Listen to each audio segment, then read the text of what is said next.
L'onde mécanique, propagation lente dans la matière, elle s'étend et disparaît en nous offrant ses formes harmonieuses, presque poétiques. Mais toi, onde électromagnétique, tu restes invisible.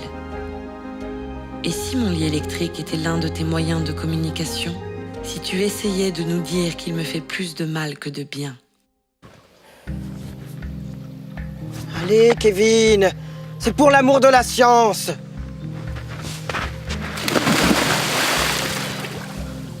Nickel! Les ondes électromagnétiques sont présentes partout autour de nous et elles interagissent avec notre corps. Aujourd'hui, je vais vous parler du lit électrique. Lorsqu'il est branché, sa structure métallique provoque un champ électromagnétique qui va agir sur l'ensemble de notre corps. Paradoxal pour quelque chose qui devrait nous faire du bien. Mais passons plutôt à l'expérience.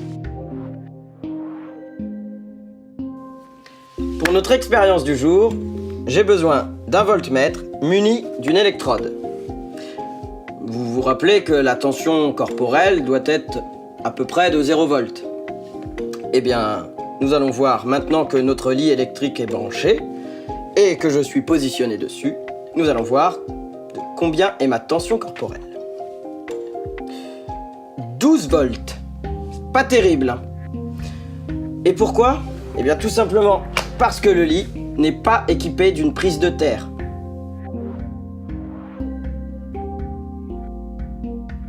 Regardons ce qui est invisible pour mieux comprendre. Lorsque le lit est branché, je reçois un champ électrique parasite durant toute la durée de ma nuit. Pas très réjouissant quand on sait ce que cela provoque sur mon corps. C'est comme si je dormais sur un grille-pain. La solution, eh bien, soit on débranche le lit, mais quand on est des personnes à mobilité réduite, c'est pas très pratique. Donc moi, je vous propose une prise télécommandée, tout simplement, qui va vous permettre d'éteindre et d'allumer votre lit sans débrancher la prise. Donc je branche la prise télécommandée, je branche la prise du lit, et avec ma télécommande, quand mon lit est éteint, ma tension corporelle est redescendue à 0. Facile. Qu'est-ce qui a changé dans vos habitudes? Alors, les changements, c'est une prise pour couper le lit et une natte de mise à la terre. Parce que je suis atteint de sclérose en plaques. D'accord. Depuis 2011, je dors sur un lit électrique avec vraiment la conviction que ça y est pour quelque chose. Et j'ai remarqué déjà que j'ai fait des périodes de sommeil plus longues. On se sent moins agressé. On ne pourrait pas comment l'expliquer vraiment, mais c'est clair et net qu'il y a un soulagement. Et c'est que le début.